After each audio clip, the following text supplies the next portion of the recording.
she was offering a philosophy, an ethics especially, in a way that it was not merely practical or utilitarian arguments for capitalism or free markets or free enterprise. It was part of a comprehensive ethics.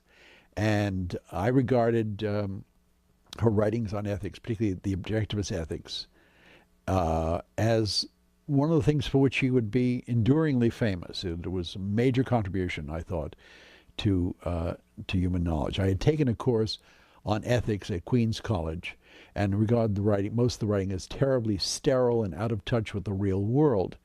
And I remember thinking, gee, if only all ethical writers had to put their ideas in the form of a novel in which characters were speaking and acting on their ethical principles, we'd actually see what these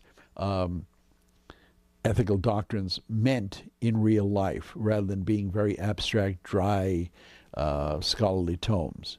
I found the course on ethics incredibly sterile, and I found her ethics as presented in her novels and in her essays incredibly insightful, liberating, pregnant with implications. And I thought that, frankly, naively, that we were the way of the future, that objectivism would sweep everything in its path, that there were no answers, I thought, to her arguments, and therefore people would reluctantly either accept them, or the older generation that didn't would die off, and that young people would become familiar with The Fountainhead and Atlas Shrugged, and then her nonfiction essays and speeches, and we would, in 30, 40, 50 years, live in an objectivist society. It was an optimistic and fanciful notion that the old order would perish and a new era of mankind would be born.